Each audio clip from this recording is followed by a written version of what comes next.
This conference will now be recorded. All right, thanks everyone for joining. Mr. Chair, would you like to lead us in introductions? Will we go around the room and then have the council members online take their names? Yeah, we can start with doing all the council members, start with the council.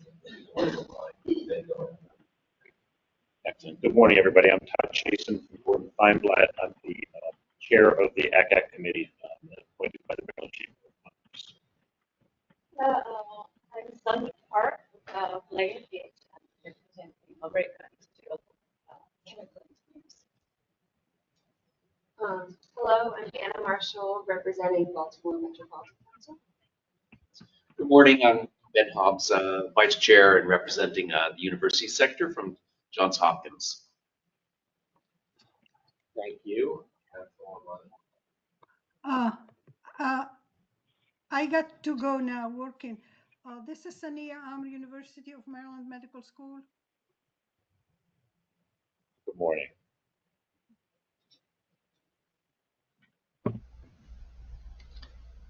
I'll go Weston Young, representing the Maryland Association of Counties.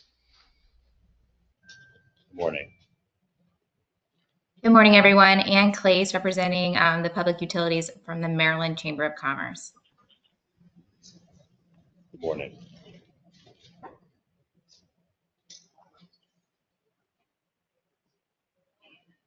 We also see Tom Durnoga. Morning, Tom Durnoga, Prince George's County. It won't go to meeting. Won't let me turn my camera on. Oh, I think if I change this, we'll try and do that. And then I see.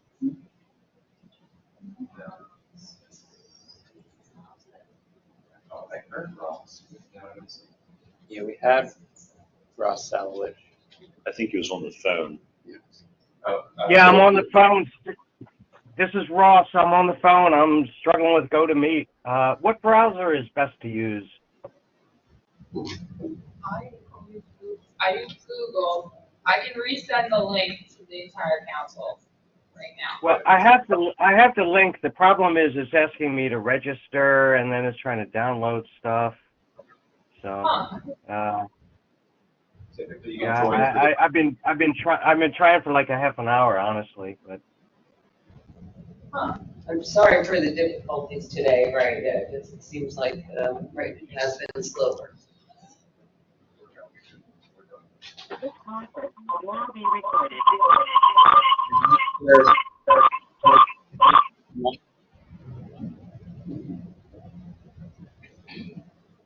It looked like we did get everybody. All right, see, that gives us a quorum. Right? Yeah, I see Ross is his name here, and hopefully we get the presenter, and we'll be able to camera up.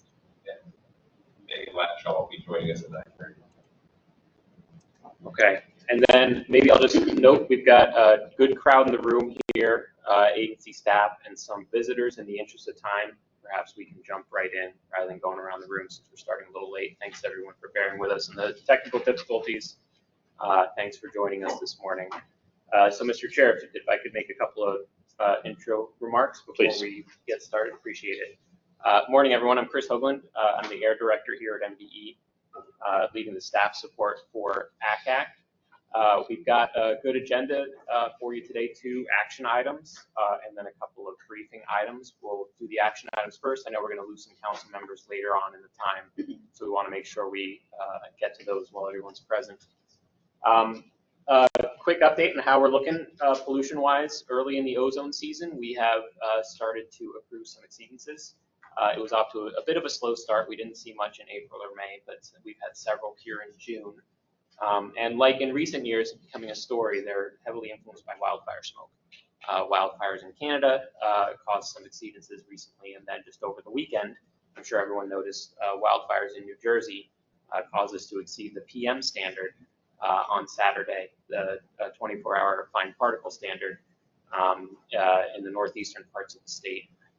So it's a story where, we've really brought down ozone forming pollution, which is great, but at the same time, climate change is making our job harder every year. So we need to build on all the good work the council has done over the last several decades addressing ozone forming pollutants and continue to move on climate change.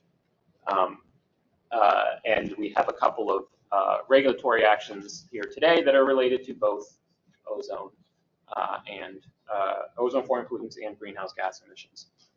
A lot of federal changes happening that are affecting our work. I just came back from the annual meeting of the Ozone Transport Commission last week. This is the commission created by the Clean Air Act of all the states from on the east, from Virginia up through Maine. We have had a lot of success recently getting federal action on ozone transport. That looks to, it's all in the process of being undone. The Good Neighbor Plan that was issued recently is frozen right now in the courts, and the new administration is planning to roll that back.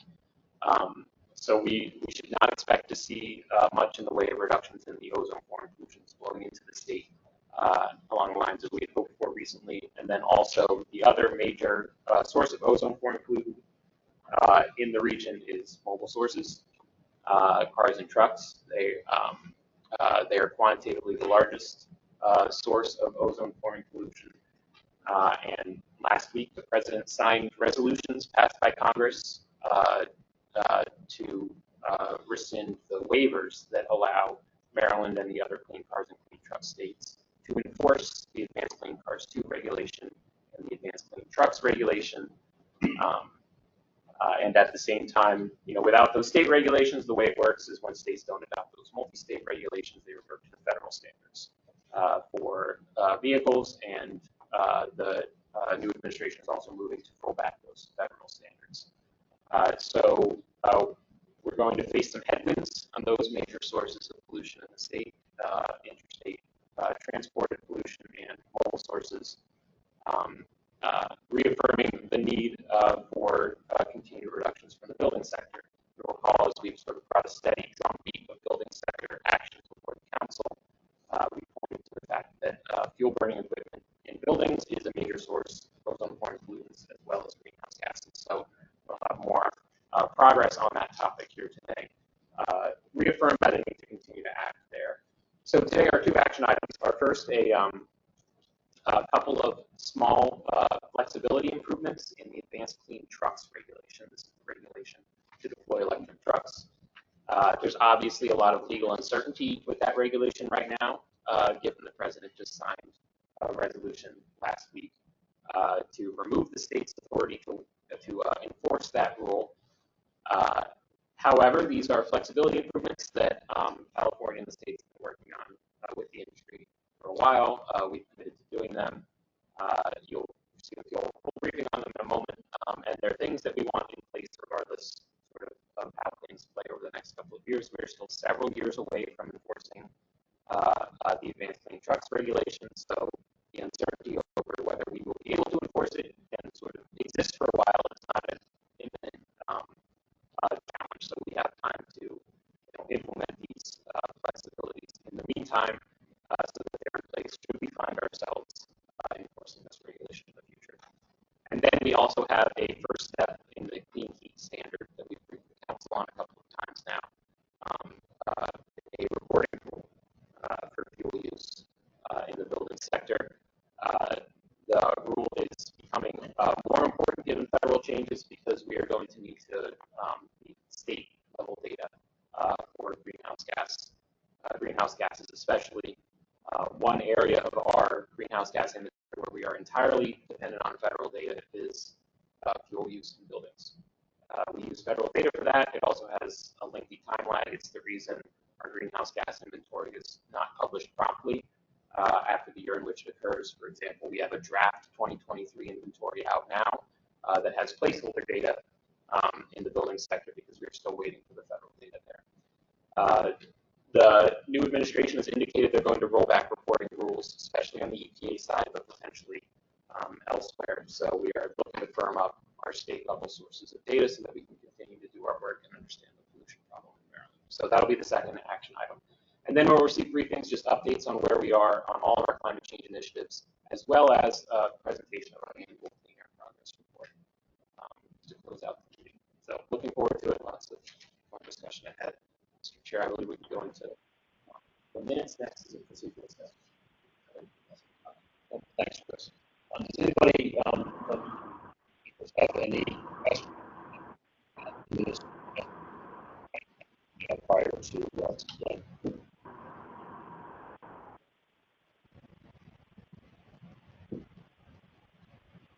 okay. All those in favor of approving the minutes? Opposed? All right, hearing none, we'll try to get the audio taken care of. Let's see the comments on there, but the minutes are approved. And we'll start with the briefings. I'm wondering whether being closer to a mic for the speakers may help. So as we're doing the briefings, we'll try to be a little closer. I can reach that without diving over. Thank you, Chris. Good strategy. Thanks. We're just going to try it over here, and then we'll have our presenters up over to the left. This is on maximum volume, so hopefully that will help. It does keep saying it is a little bit better. So I think this is the mic, isn't it? Yes. Well, these mics, right, we don't have them turned on. I think there's getting interference, so we're using this as the mic and speaker. Sorry, we're having a bad just trying to make sure I know what we're talking about. Yes, thanks. Okay, so we are ready for our first yes, please. Voting item. All right, welcome, Justin Mabry. Yes. Hi, Justin Mabry. I typically give these briefings, but today we're going to have Shania Herbert do it. Welcome.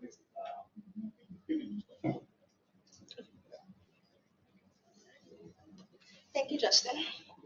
Oh, you need the presentation now too. Sorry Yes, about please, that. that'd be helpful. Good morning, Council. Good morning.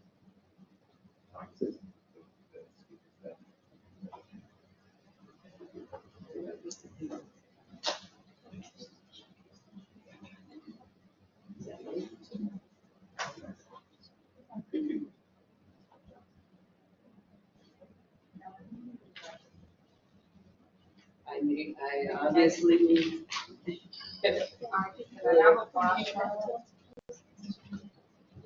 But you're Okay, on thank here. you. Thank you.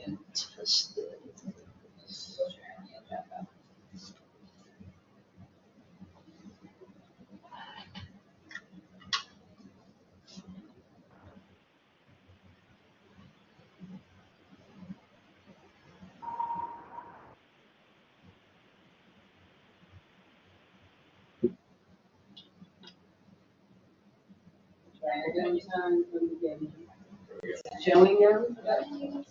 Partial due to force. Okay. I see it. But I don't.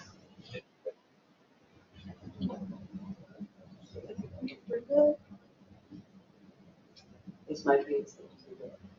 Share the whole, I think share the whole. All right.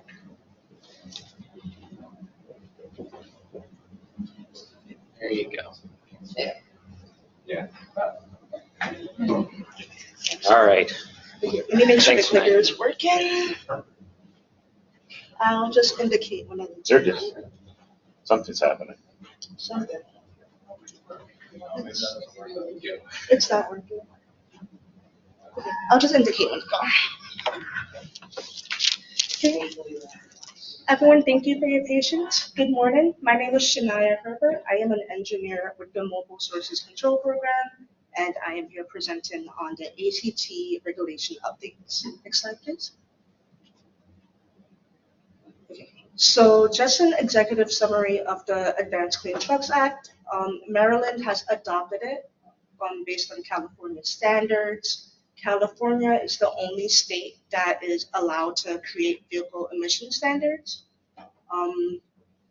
States are allowed to adopt it as long as it's similar to the EPA standards. And in Maryland, we have a 2-year model year lead time with adopting California standards. Next slide, please.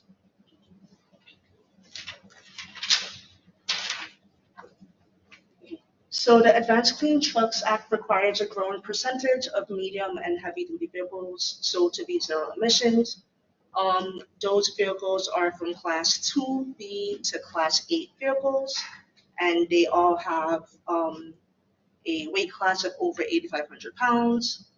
The sales are supposed to begin in model year 2027.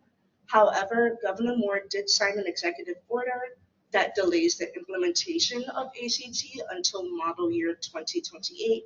But of course, as Chris mentioned earlier, we are probably going to see some more delays on ACT due to federal executive orders. And the credit banking and deficit banking is similar to the ACC program that has been introduced in the past years. Thank you. So this slide is just a summary on the sales requirements for the type of vehicles.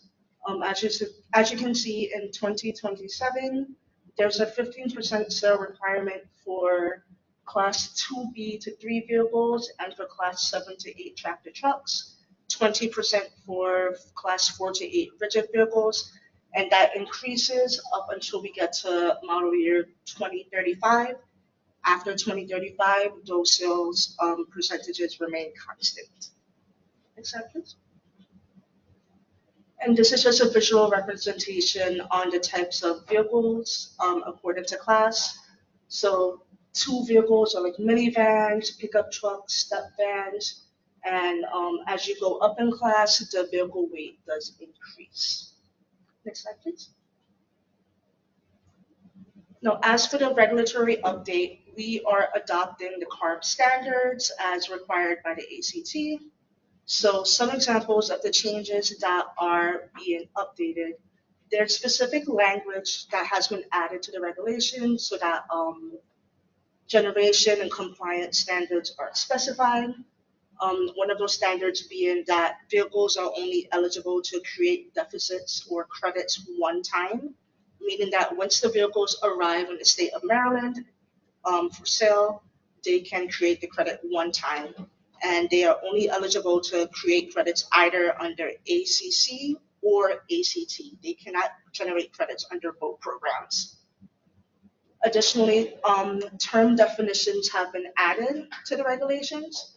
So battery electric vehicles and hydrogen fuel cell electric vehicle definitions have been added. And for class 4 to 8 group vehicles, those definitions are already included in the regulations. Next slide, please. Thank you. As for compliance determinations, Chris did mention that we are having increased flexibilities for the vehicles. So instead of having one compliance year to make up any deficits, manufacturers will have 3 consecutive compliance years to make up any deficits. If a manufacturer has to make up a deficit, they are not allowed to trade with other manufacturers until their deficits are made up. As for reporting and record keeping, there are specific requirements that are being added. So we have to have information on the vehicle weight class category, the type of vehicle technology, whether it's a plug-in hybrid, a battery electric, hydrogen fuel cell, etc.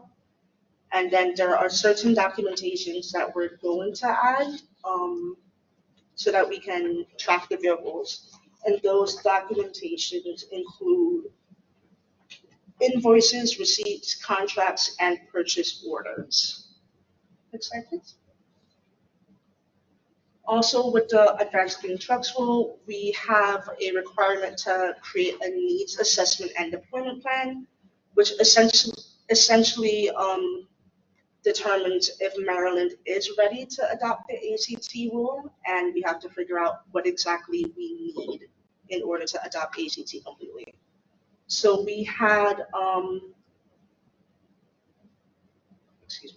we hired EV advisors as the main contractor for the study. The subcontractors are Atlas Public Policy, University of Maryland Center for Global Sustainability, and EV Noir. And we are having our monthly meetings. We started those in January of this year. As of right now, we're meeting every 2 weeks to create this report for the needs assessment study. And the meetings are going well. We are in the process of reviewing some drafts of some of the task items. The report is due at the beginning of December, and we are on track to have it finished at that point. And I can take any questions. Thank you. Thank you very much. We'll start with questions from the council. Does anybody have questions? I can't see people online, so somebody will have to let me know if council members online have questions.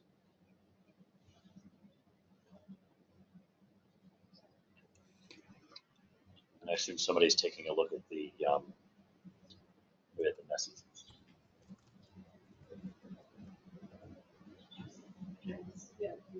You're monitoring the chat message, so we haven't received any comments. Ross, I have a question.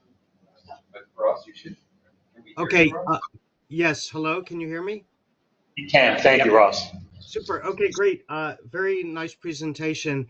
I guess I have a question about the actual document itself. The phrase for sale in California appears 26 times. So I guess it just seems odd. Like, don't we care about for sale in Maryland?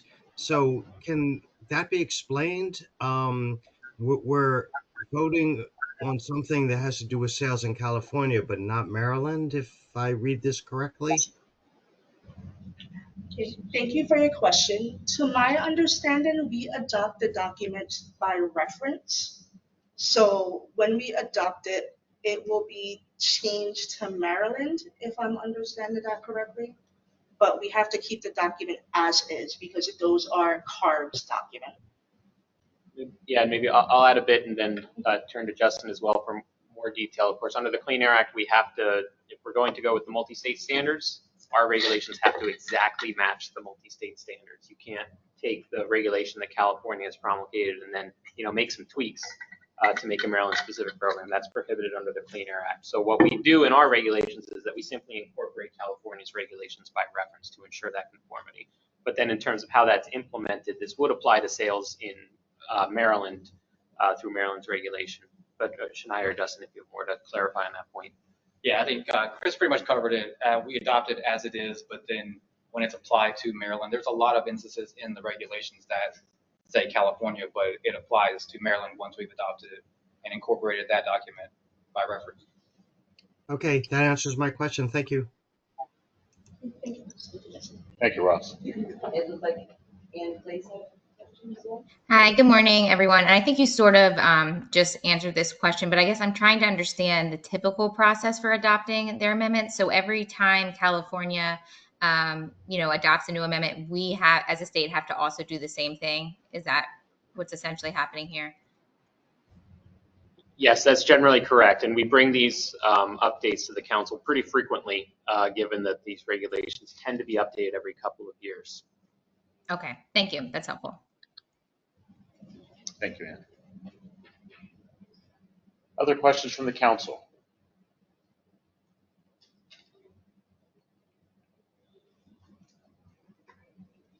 Okay, I don't think that we received any advanced comments from the public on this one. We will on the next one.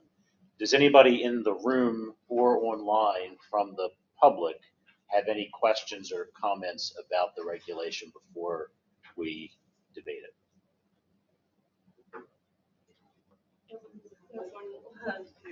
Yes. Good morning. My name's Sari. Can you come over a little closer to the microphone, please, just to make sure everybody can hear you? Where is it? It's hard to know. It's here somewhere. Okay. Good morning. My name's Sari Amiel. I'm a staff attorney with the Sierra Club, and I just wanted to say Sierra Club supports the proposed amendments to the regulation, which is important for complying with Maryland climate law. Thank you. Thank you. Anyone else? Anyone else online? Yes. name is Rzole. I have a question about the ACP. Given what's happening at federal level, will that federal action squash our ACP efforts? The question, just to make sure everybody heard it online, is whether or not the current doubt at the federal level about what's going to happen next on virtually everything, but including and relating to this regulation, could have an effect on what Maryland does down the road. Yep, and I'll answer that one. So the multi-state vehicle standards under the Clean Air Act, in order for us to enforce them, EPA needs to issue a waiver for each of these regulations because they are waiving federal preemption. EPA has issued a waiver for advanced clean trucks. However, the resolutions that the president signed last week that I mentioned, one of them rescinds that waiver for this regulation. There's a lot of legal uncertainty there, but if that action stands and we no longer have a waiver, a legal waiver from the feds, then we cannot enforce this regulation. We won't know for sure. It's already been challenged in court, that action, so there will be litigation for a while. But if the resolution of that litigation is that there is no waiver, then we cannot enforce this regulation. Thank you. Okay. Thank you for your question. Okay, anybody else? Excellent. Council members, you want to talk about adopting this? Somebody want to make a motion? Do you want to debate it further? What do you want to do? So moved. I've got a motion to adopt the regulation as proposed. Second. Thank you very much. Any further discussion? Hearing none, all those in favor, aye. Aye. Aye. Aye. Anyone opposed? Anyone abstaining? It appears that the motion has passed. Thank you, Chris. Excellent. Thank you to the council. So we will move to propose this regulation in short order. Appreciate it. Thank you. Thanks. Heating fuel.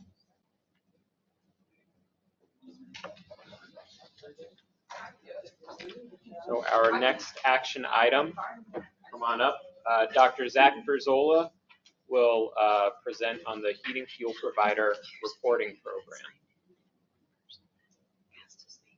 Good morning, everybody. I'm Zach Rzole. I'm from the Climate Change Program, here to talk to you about, I lead the Building Decarbonization Division. I'm here to talk to you about the Heating Fuel Provider Reporting Program, which will hopefully be on screen shortly. Maybe, maybe not.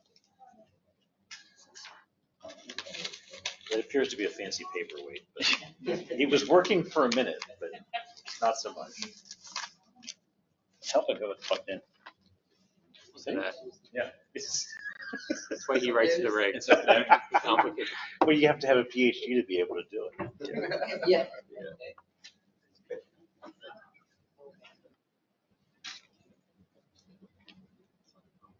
Can we go into presentation mode? It's a PDF, right? Yeah, go to the upper left menu and go. Are we looking at your screen, Kelsey? Yeah. Oh, then I got to plug this in over there. But if you go to the left-hand menu and go to view.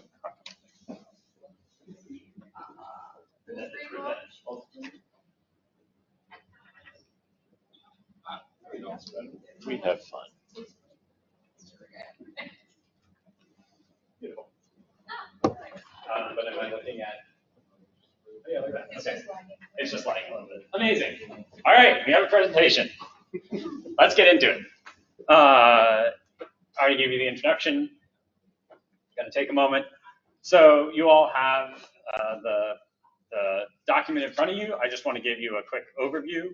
What we're proposing is a new chapter 1144, Maryland Heating Fuel Provider Reporting Program under COMAR Title 26, Department of the Environment. It's a pretty short one. So most of this is just setting it up. The first chapter's purpose, after that, applicability, the definitions, and then incorporations by reference. We reference a couple of federal standards. And then the meat of this is really the fuel delivery reports and record keeping requirement. That's what's in the proposal. So now to the next slide, going to talk a little bit about what the goal here is, the purpose. And the purpose is to establish the quarterly reporting requirements for heating fuel providers of the amount of heating fuel delivered for final sale or consumption in Maryland. This reporting framework is going to improve upon data that we use in our triennial greenhouse gas emissions inventory. This section, as Chris mentioned earlier, is entirely reliant on federal data, and it takes multiple years to get to us. Data collected out of this program will also inform future programs to meet the state's legal requirements to reduce statewide greenhouse gas emissions 60% below 2006 levels by 2031 and achieve net zero greenhouse gas emissions statewide by 2045. And really, when we think about this program, it's meant to inform data-driven approach to our future regulations and programs. We're in good company in advancing these rules. Colorado has a clean heat standard already in place for their gas utilities, and that's been in place since 2023, and they're already implementing that program. And Massachusetts is currently developing their own clean heat standard. They're kind of in the midst of their stakeholder process right now. They already have in place a similar rule for reporting of heating fuel from both the gas utilities and the heating fuel providers. The first reports under that program are due this year. And as I also shared last fall in this group, there's several other jurisdictions considering a clean heat standard. So,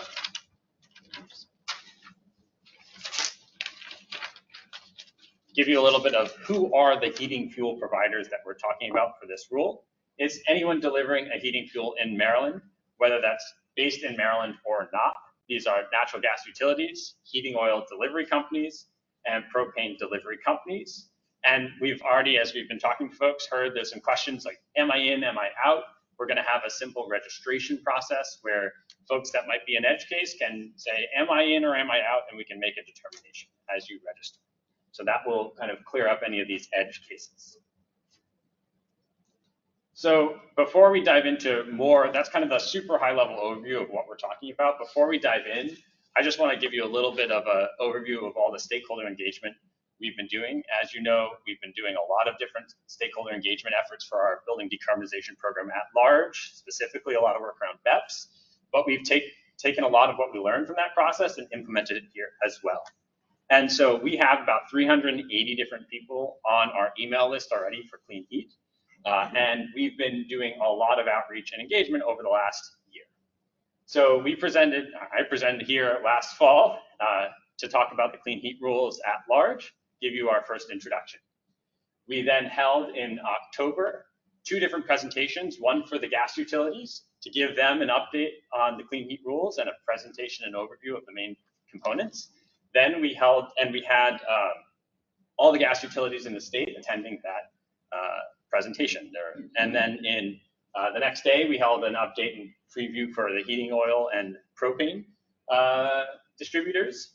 We had 19 attendees. We had representatives from the Mid-Atlantic Petroleum Distribution Association and MAPCA, Mid-Atlantic Petroleum Gas. Propane gas, thank you.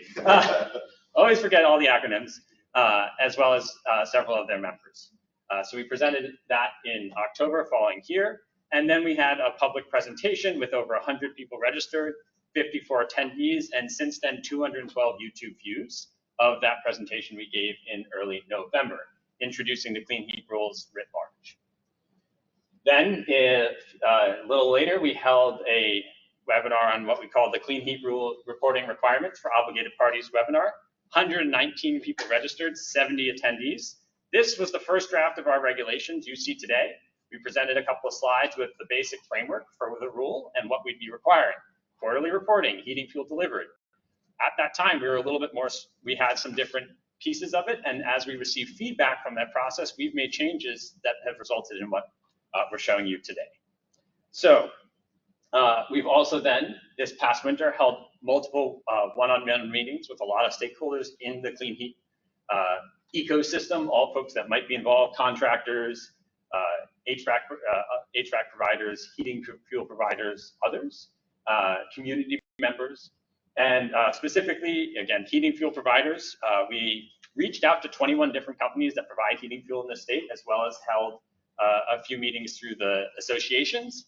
And we ended up having 5 different meetings with several different groups joining. And then we also had consultations across various state agencies that also intersect in the regulation of different parts of the heating fuel sector. So we talked to the comptroller that gets all the tax data for certain sales of this, but not all. We talked to the Public Service Commission that regulates the natural gas utilities, and we talked to the Department of Commerce that knows that these companies are registered as business entities in the state, but don't know much more beyond that. And the sum total of all of that was we need a rule to get more granular data to help inform our future regulations and to provide this kind of key information and also alignment with existing programs that I'll talk about in a moment. That led to a presentation we gave a month ago.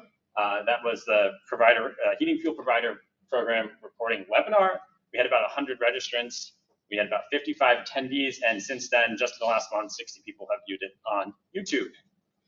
And what you'll see today is a snapshot of some of those slides. We presented even more. It's available on our YouTube page, but we provided additional detail that kind of provided the information about the regulation, not necessarily in a regulatory text document, which is very hard generally to understand.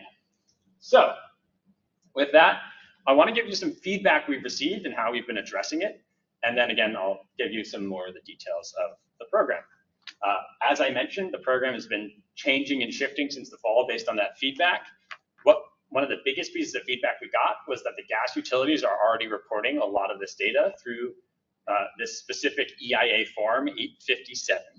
And there was a request to really align our reporting with that existing program. And so I just want to give you a little bit of background. That EIA 857, the big gas utilities all provide a report on a monthly basis of the heating fuel delivered, broken out by sector at a state level, and they send that up to the EIA. Eventually, a couple years later, that data starts to make its way back to us in the form of some of the information we use in our inventory. But it is, again, at the state level and some other challenges that we'll talk about here in a minute. We've also, as we put forward the rule, which is really aligned as best as we can with that, we've been hearing a lot of support from industry, actually, from certain parts of the industry saying this is, it's good. This is things they're used to reporting already, and then just digging in a little bit more. We had some questions. So that EIA 857 is monthly reporting. We had some requests for annual reporting. We've kind of landed in the middle there at quarterly reporting of monthly data. It allows us to aggregate a little bit more together, reduces kind of the amount of back and forth on everybody, but still provides us with a pretty regular cycle so that we can start to be thinking forward. If we move to annual, it puts a year and a quarter delay on us getting any data in from that previous year. So that's a little bit of a slower cycle versus what we've landed on is about finish the quarter, 3 months later, send us the report. And then, and that's just another thing with the quarterly reporting.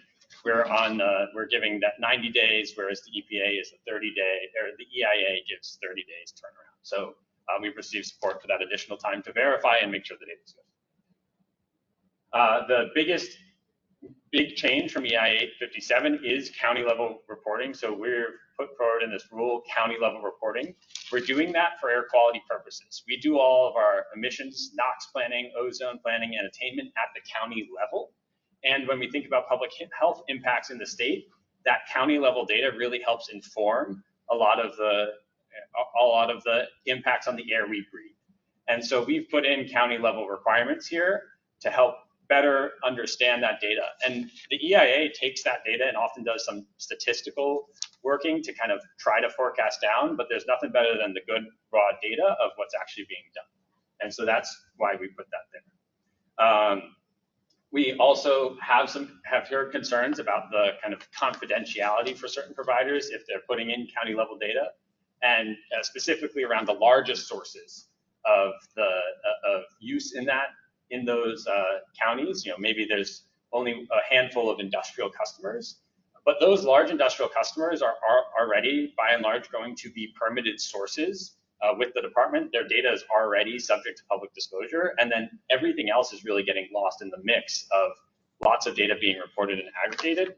And then when we put this data out, we're going to be looking really at county level amongst all the providers. So we're really focusing on kind of aggregated data, not individual point sources as we're using this rule. And so that's the key idea. Just some other feedback we got was around used motor oil and how it's treated. So if you're probably not familiar, but there's COMAR 261109. It's the control of fuel burning equipment, stationary internal combustion engines, and certain fuel burning installations. And that basically says if you burned used motor oil, you have to report it to the department. And so that's not covered under this rule because it's in that separate program. And we also got requests for additional feedback time. So as I've already shared with everybody, we've been taking a lot of feedback already. We're here today for feedback. We'll have another, as I get into the regulatory timeline, we'll have additional opportunities for public comment in the future as well. So what is the timeline? There it goes. We've been developing this regulation in various forms since 2024. We've been taking feedback since the fall of 2024. The formal regulatory adoption process starts with you all, the council. And then as we move forward, regulations get published in the Maryland Register. There's in a formal proposal, there's a 30-day public comment period that culminates in a public hearing where additional comments are heard. We then review all the comments. If we move forward, that then goes as a final proposal. We are ideally aiming to have this up by the end, have this final by the end of 2025, so that we can start getting the data we need to inform future programs and align with our 2026 greenhouse gas inventory. So let's get into a little bit of the meat of the rule again. So what is a heating fuel?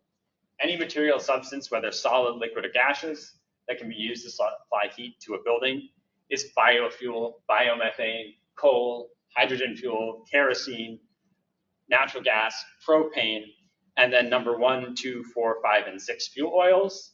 And then other fuel oil, which is basically if you blend one of these other number 1, 2, 4, or 6 fuel oils, those have specific definitions. If you blend them, they might be another fuel oil. And then something else not listed where you would specify what the fuel is. Heating fuel excludes, does not include diesel fuel, motor gasoline, wood and wood-derived fuels, or solid waste. The requirements in the rule would be to provide a quarterly fuel delivery report to the department. In that report, you're going to specify monthly heating fuel delivery information by fuel type, and then split it by the Maryland county where it was delivered to, and then the sector it's being delivered to: residential, commercial, industrial, electric power, or other energy consuming sectors. And this is the whole rule right here. This is what we want to be getting, and it's helping us when we split out by sector. That lets us understand where that fuel is being used, and if we know the county, we really understanding the local volumes and amounts of fuel being combusted, and then the potential for pollution as well. To give you a sense of what this would look like, Company A might deliver 100,000 gallons of number 2 fuel oil to Baltimore County homes for use in home heating. That's the residential sector. And 200,000 gallons of number fuel oil to Baltimore County commercial businesses. That would get classified as the commercial sector. And they would say that that was delivered in the month of February. And they'd also include January, February, March. Put that all together in one report. That would be a quarterly delivery report for Q1 of 2026. And so that first report, quarter 1, January, February, March, would be due June 1st. We're aiming for these first reports to be due June 1st, 2026 for that first quarter of 2026. Hence why we're aiming to finish this rule and adopt it by the end of the year. Quarter 2, April, May, and June, due September 1st. Again, that 90-day delay. Quarter 3, July, August, September, due December 1st, and then quarter 4, October, November, December, due March 1st, in 2027. So that's kind of how the timeline of the reporting would actually proceed. The other major section is record keeping requirements. Heating fuel providers will need to keep all records, including reports and other related documents, for at least 5 years. During that time, MDE may request to see those records if we want to verify reporting and things like that. So just to kind of start wrapping us up here, we go to the next slide. Try it again. There it goes. All right. What comes next? In the fall of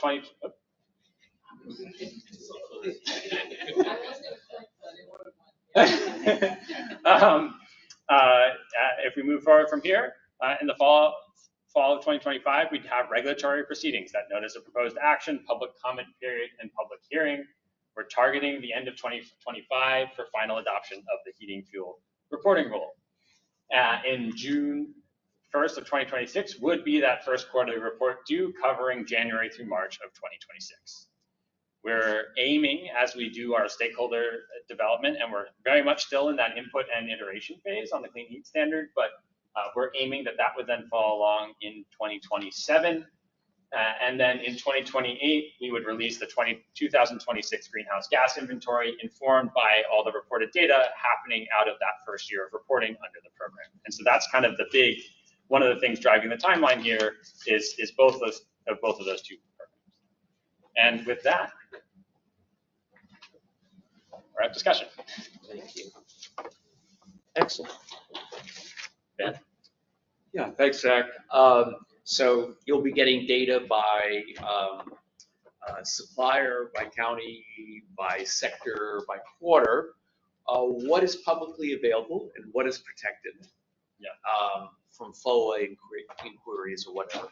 Yeah, so we're only going to be releasing kind of aggregated data. So definitely not at the supplier level. County level is where we're thinking. County sector level is what we're going to be releasing, or what we would plan to release to the public in a report, for example. And aggregated. All of the suppliers. All of the suppliers. Yeah. Okay, so now nobody's identifiable, and I can't submit a FOA to find out what my rivals do. When we receive Public Information Act requests, one of the pieces of information that we can protect is if it's confidential business information. So that there are cases where there really is confidential information in the department's reports, those can be protected. So presumably regulation is finally adopted in December or whatever will specifically say what is deemed to be confidential information. So the suppliers can be confident that this will protect, that proprietary information will be protected. Or is that? No, that's not what you're saying. It's not the draft that you have in front of you. I don't think it makes any reference to what's it doesn't, right? And you're not proposing to make any change. You're talking about the interpretation that MDE would have if such a request was made to it. Not that these regulations will specify that it cannot be provided.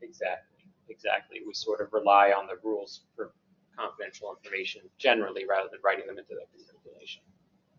But the department wouldn't be proactively publishing the raw reports with each provider's information that they give us, especially for the smaller providers, right? The heating fuel delivery companies where that information will be very specific.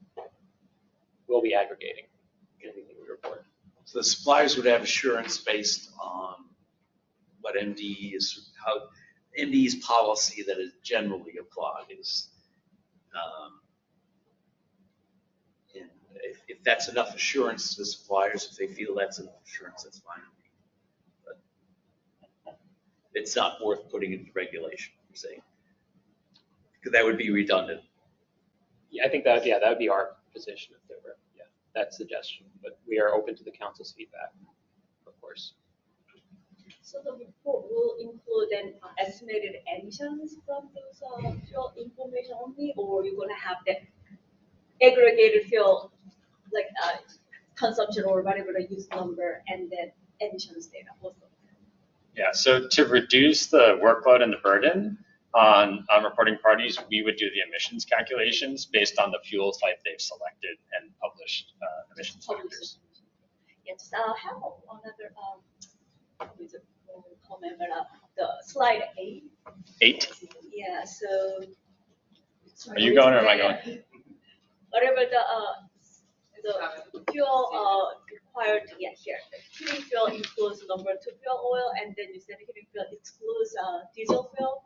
Usually, number 2 fuel includes diesel. So I was thinking, and just looking at that, the diesel fuel for vehicle is excluded, right? Correct. Just want to make sure we can verify that one. Yeah, and that's how it's defined in the definition section. So basically what we're looking at, number 2, heating oil, not diesel fuel for motor vehicles. And then the way that works out is usually it's, if it's being used in heating fuel, it's often dyed because it's generally tax exempt. So that's one of the ways that you tell, but it is actually generally accounted for separately because the diesel fuel for vehicles is going to have road tax on it. Any questions online from the council members? Megan?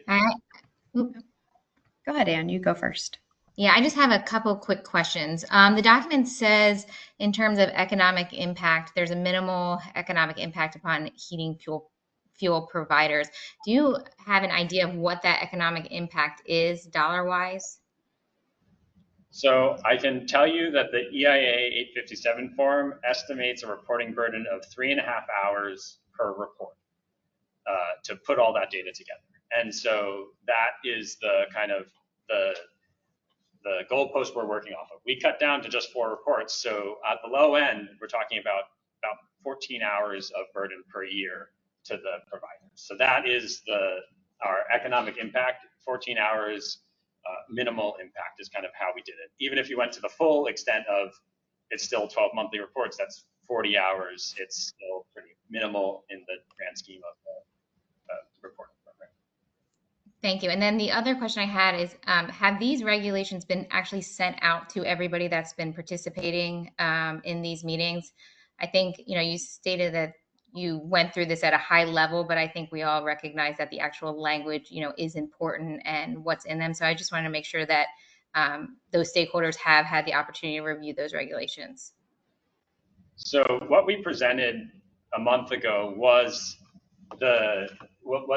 more detail than what we had here. It's additional slides that laid out the reporting templates and some information about the different sectoral definitions. So what was covered in the slides was very much what's in the regulation. We did not send out the physical copy of the regulations itself. Okay. I would recommend just that they do get those regulations so they know that they are, going to be submitted to the register if that's what the council decides. I just think, for transparency purposes, it is important that they have them and they can actually view them and see them. And that will be published as part of today's meeting online. Right? Exactly. Yeah. Well, everyone's not always going on the website, right, and looking for it. So it probably makes sense that if you guys have their contact information, that they're aware that this is even happening. I think that's important. Yeah, we would send an update based on today, about after today. Thank you. Other council members online? Yes, this is Weston. Is there any penalty if a heating fuel provider does not submit a quarterly report? Yep, so this would be an enforceable regulation just like any other one of the department's regulations. Generally reporting, and then when there is a regulated entity who is not meeting a regulatory obligation, then we have our compliance process that sometimes results in penalties. It often doesn't. It depends on the severity of the violation and several other factors we have to consider. Certainly when we launch a new program and we have initial reporting deadlines, we understand that it takes time to build to one of those new programs. So while we will be, enforcing this regulation, just like we do any other regulation, certainly when we're building this new thing, we'll be very collaborative with the industry, and nobody's going to, we're not going to show up with handcuffs if somebody misses their first report. Sure. Now, I just saw that if the information's not provided, the department may estimate the amount, and that just begged the question of, was there any teeth in getting this information? But thank you. Good question. I don't know, Zach, if you have anything to share in light of that provision. No, so that provision is basically, again, because we're using this to go forward, if a reporting deadline's missed, we follow up, it's not provided, we still need to figure out the sum total of the fuel used in the state of Maryland. So we have the kind of ability to put in an estimate based on that information. And that's, we would much prefer if the provider reports, we would be following up with them, doing multiple repeated attempts to get that information from them. They say, oh, it's coming, we need a little bit more time, work with them to make that happen. But if all else fails, we have what Chris was talking about with enforcement options, but we also have, in terms of making our data whole, an estimation option to use the best available data we have to estimate how much their fuel usage would be, and then use that emissions to inform our inventory. Okay, thank you. Thank you. Megan? Yeah, I'm curious about the letter that we got from the Mid-Atlantic Petroleum Distributors Association, the Mid-Atlantic Propane Gas Association, Maryland Coalition for Inclusive Energy Solutions. It sounds as though they say they were not engaged in this process. Are they on your email distribution list? I also thought I heard them mentioned during the presentation, so I'm confused by their letter. I believe we're expecting comment from them during the meeting. So the department, we don't want to say anything. Okay, put any words in their mouth. Okay, so we'll hear what they have to say. Okay, great, thank you. And for the benefit of everybody who's online, both the council members and others, as well as those in the room, we did receive comments on Friday, both for and against this regulation, one that Megan was just referring to, and then another group in favor of moving these regulations. These have been provided to all the council members in advance. They were provided on Friday, and they'll be included as part of the record of today's meeting. Are there any other questions or comments from council members? Okay. So we've got one sign up here. Okay, why don't we, it looks like a mic hollering. There you go. Thank you, Joe. Yeah, if you stand in this general area, then everyone online seems to be picking it up here. Hopefully I don't crack anybody's screen. Well, good afternoon, members of the committee. For the record, my name is Mike O'Halloran. I'm here today representing the Mid-Atlantic Petroleum Distributors Association and the Mid-Atlantic Propane Gas Association, which in the parlance of the industry, we are delivered fuels. First, let me start off by acknowledging, try and clear the air to one of the council members' questions about our involvement. I want to acknowledge Zach and his team. We have participated in a lot of stakeholder engagement. Our concern was that the proposed regulations that the council was being asked to, I guess, give their endorsement to, we did not receive from MD. I think MDE even acknowledged that during their presentation. So the ask today of the council is very simple, and that is to defer any sort of endorsement of these proposed regulations until such time that we've had more time as an industry, as stakeholders, to go over the actual language of the regulations. Department is correct. We did see, these slides, and we participated, and we gave some feedback. From speaking from MAPTA and MAPGA's perspective, I'm still soliciting feedback from our members on different ways. And now that we can see the actual language of what the department is proposing, we hopefully can give even more feedback. But some of the initial comments on it, and they've kind of been talked about already. The preliminary feedback is this is a very labor intensive. And again, speaking from delivered fuels, as hopefully you all had a moment to read our letter, a lot of these heat oil and propane providers, these are smaller outfits. These are smaller businesses. They're not like our counterparts in the regulated utility industry. These are, as I said, the mom and pop shops. But just as concerning, and it's been touched on as well, is the divulgence, we can get that out, of market share. And as the department noted, some of the data that they're looking for is on a county-wide basis, right? What counties we're delivering this fuel into. And while I certainly understand and appreciate the department will try to protect that data as much as possible, the concern is, a lot of these heating fuel providers, they only deliver in 1, 2, maybe 3 counties. So while their name, let's say O'Halloran Heating Fuel Providers, may not show up in any data, because it is so granular on a county-wide basis, it's not going to be hard to determine exactly what my market share is by looking at that data. So that is a concern.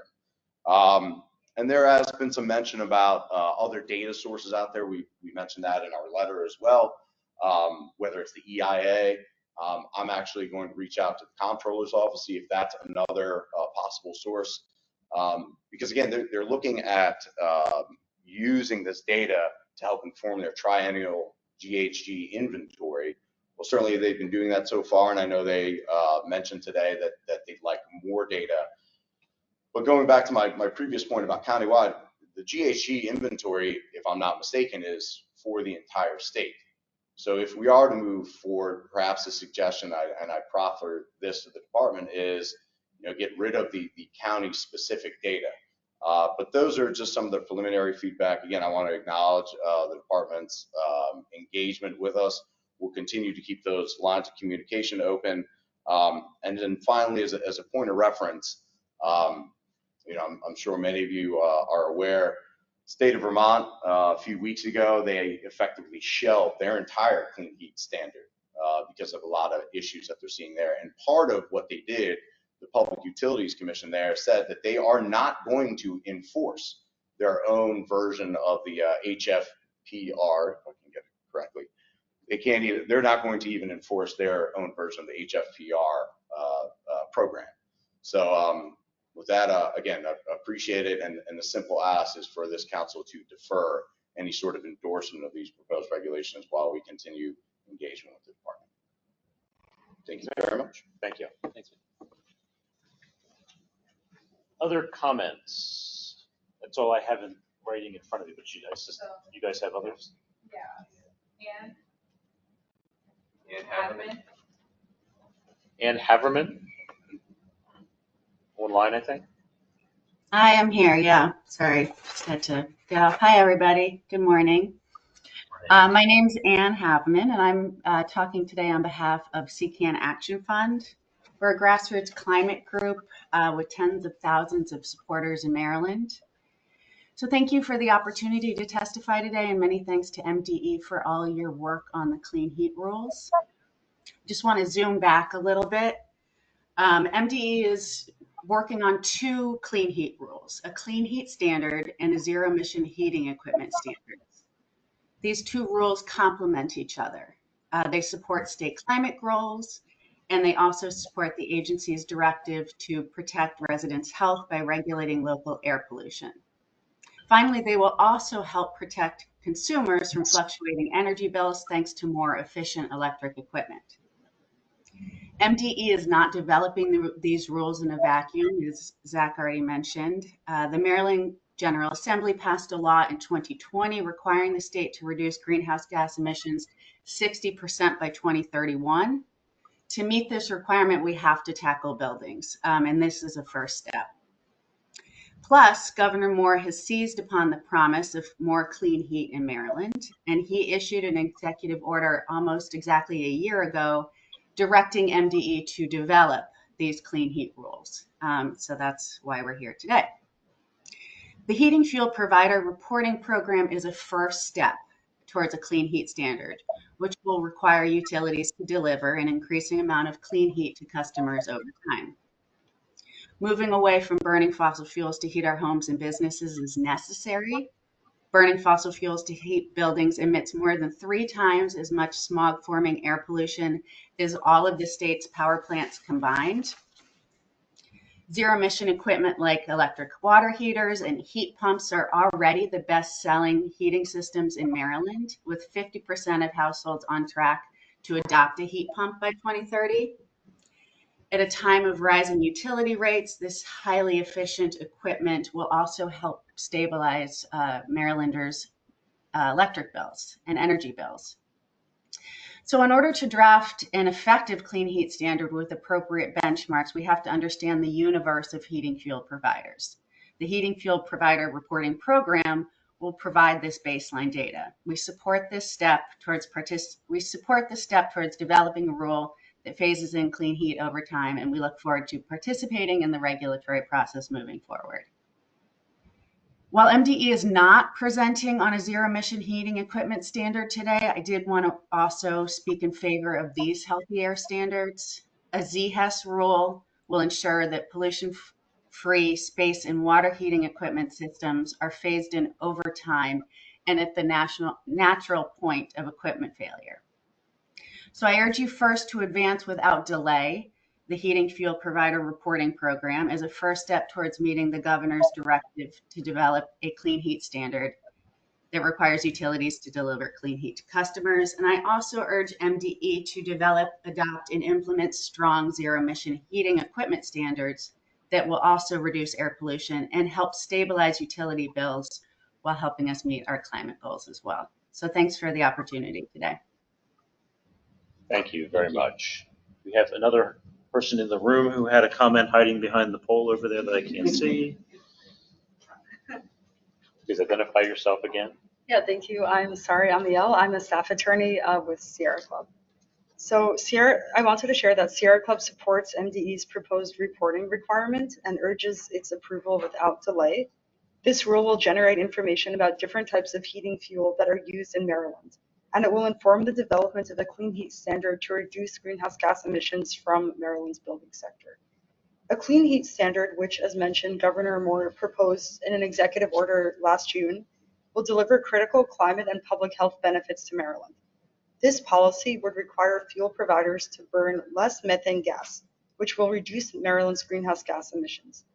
As less methane gas is burned in buildings, this will also reduce levels of harmful indoor and outdoor air pollution that can cause health issues ranging from asthma to cancer. A clean heat standard will also carry economic benefits for Marylanders, especially for lower income households. When utilities and heating fuel providers invest in cleaner heating mechanisms, this will reduce the total costs that individuals must pay to buy cleaner, safer electric heating equipment.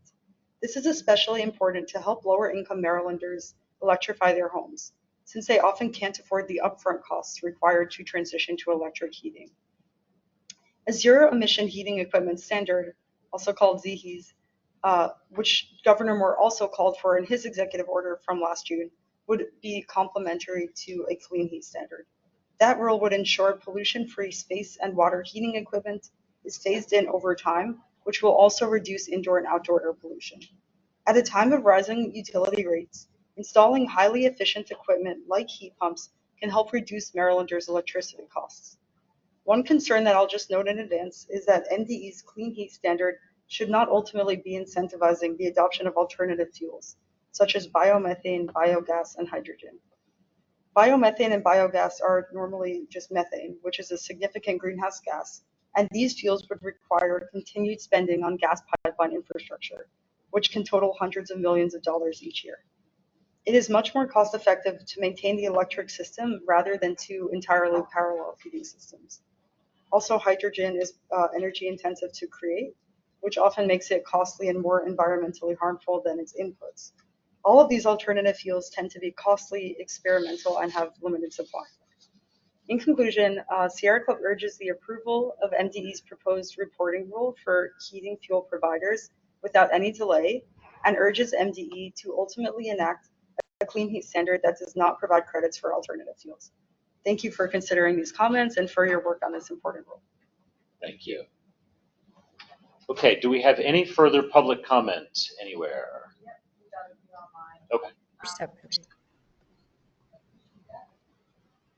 Ashita? Hi, can you hear me? And good morning. Good morning. Good morning, council members. Thank you for the opportunity to speak today. My name is Ashita Gona. I work on RMI's Carbon-Free Buildings team. RMI, our Rocky Mountain Institute, is an independent, nonpartisan research nonprofit, and our mission is to secure a prosperous, resilient, clean energy future for all.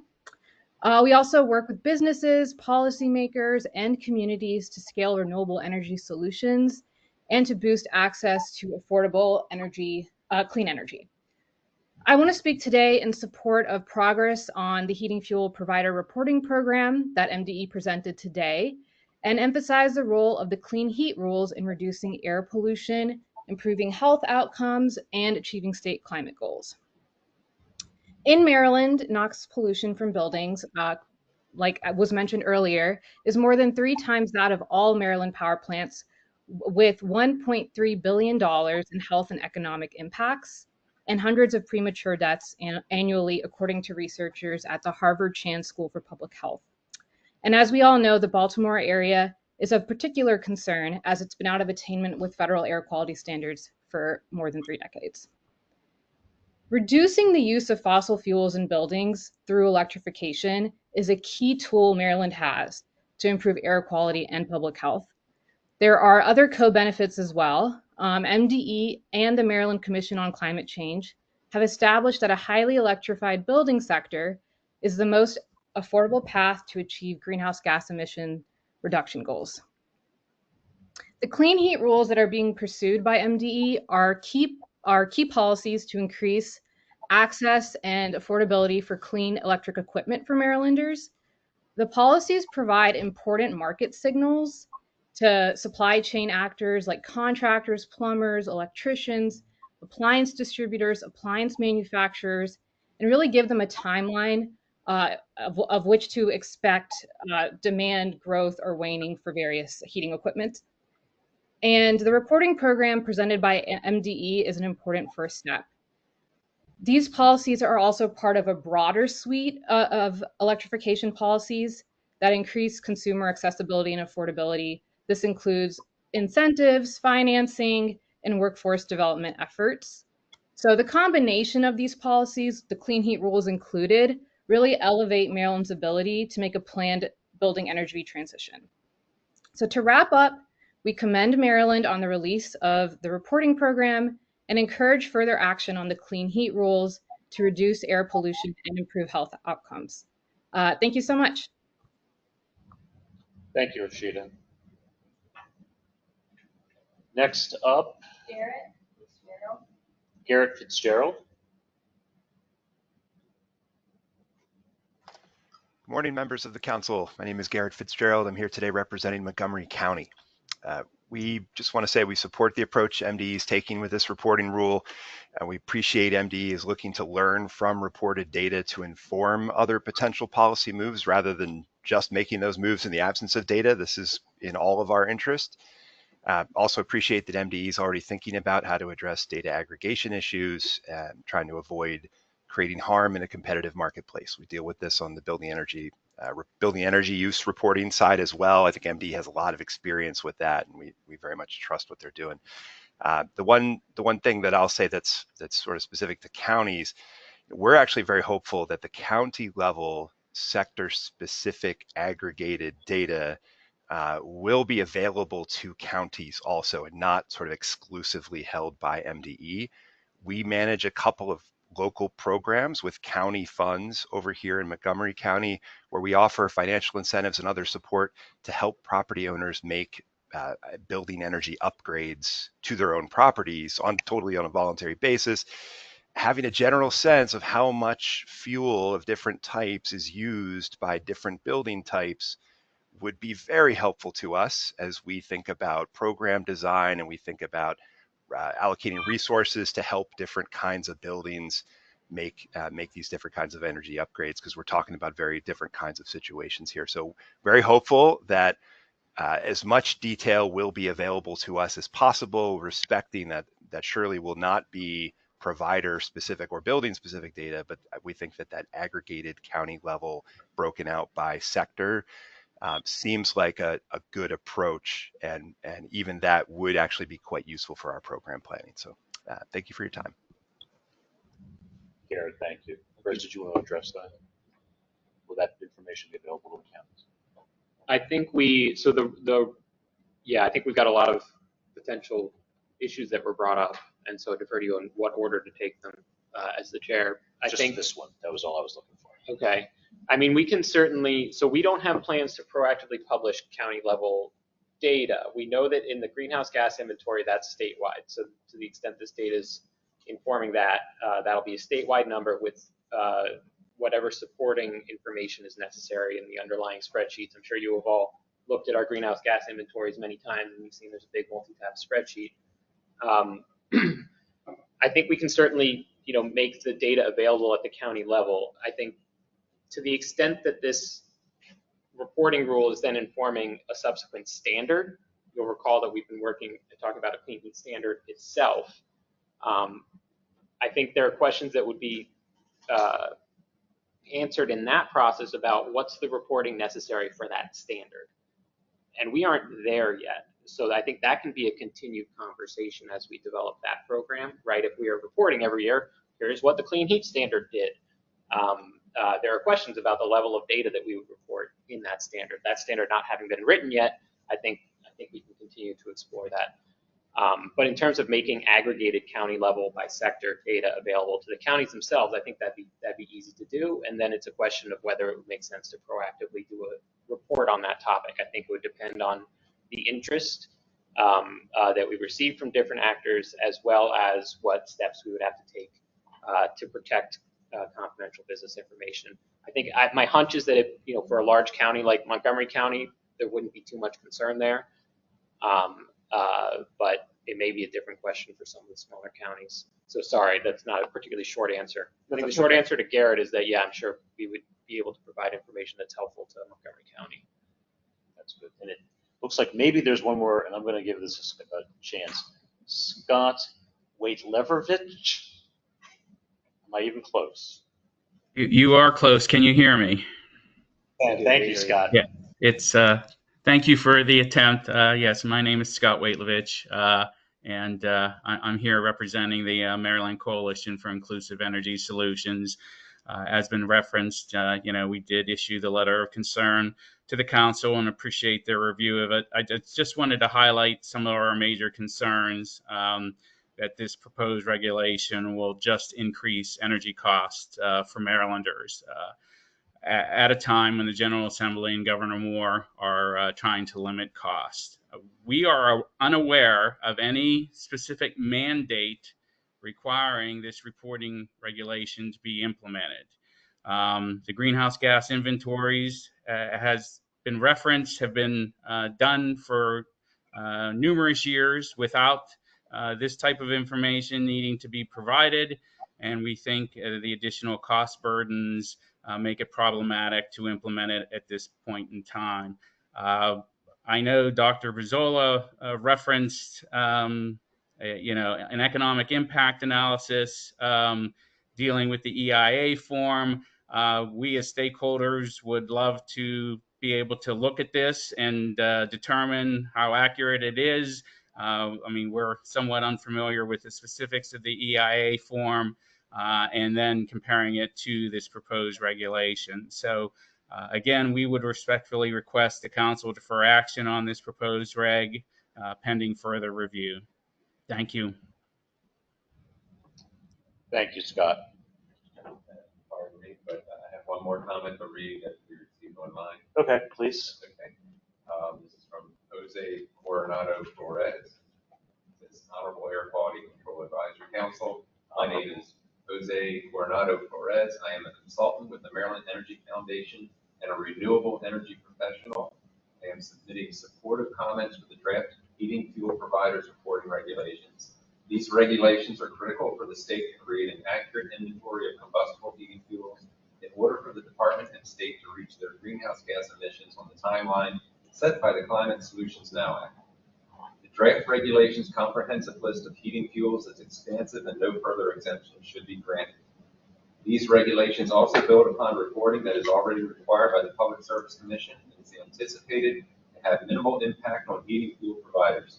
Furthermore, the reporting requirements do not begin until June of next year, 2026, which will allow providers to anticipate new reporting requirements and comply. Lastly, honest and accurate reporting will allow MDE to establish accurate benchmarks and heating fuel data, which without the cooperation of industry providers could either under or overestimate total heating fuel sold and distributed in Maryland.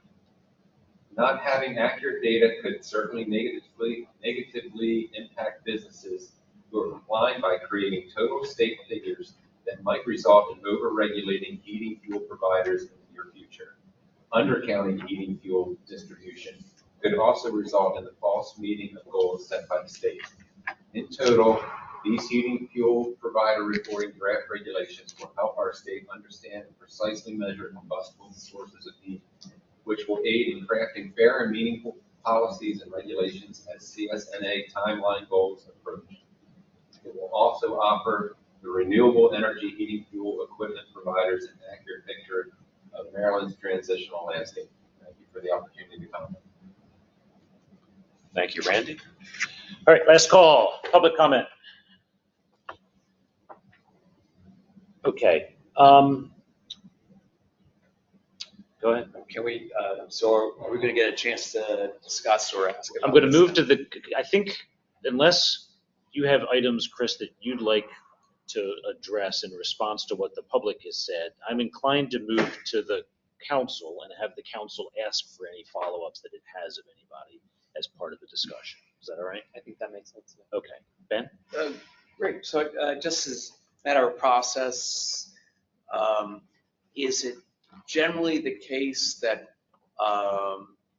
detailed regulatory proposals, the detailed regulations are made available well in advance of AQCAC meetings? That was the complaint that I think Mike had, that you hadn't seen those.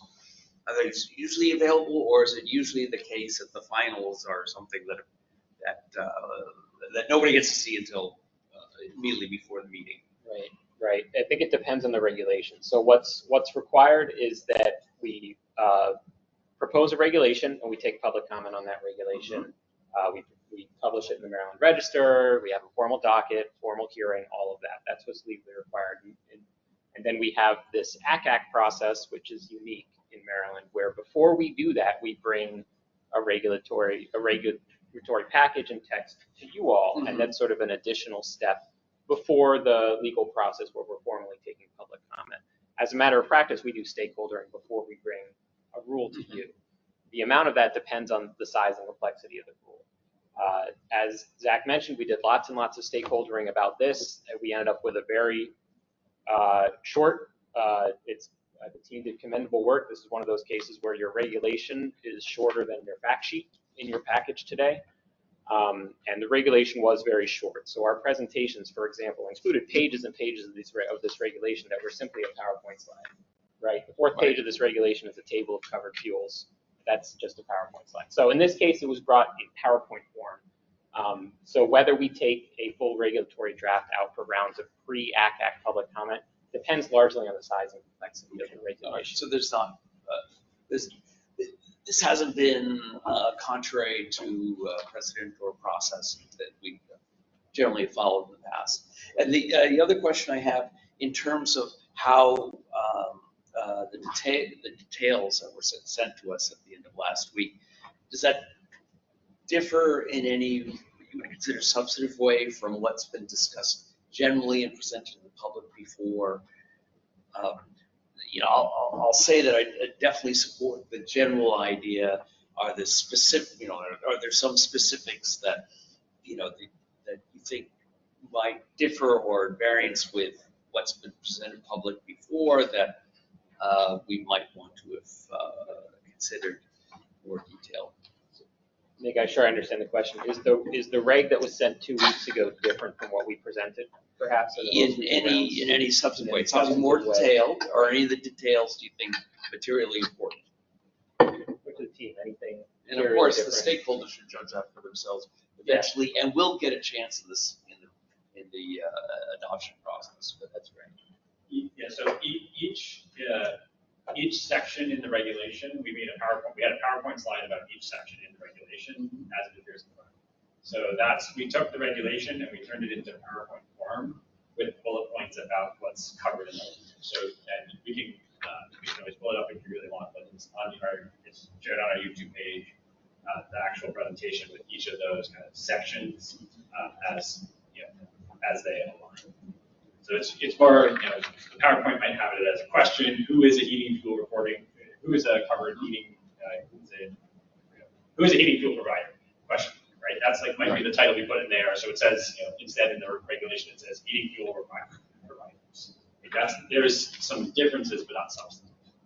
Okay, I would consider a material change something like, oh, now it's county data. We did county data, level data wasn't mentioned before, or there are 5 sectors and there's no sectoral details mentioned before. So nothing like that has changed. No.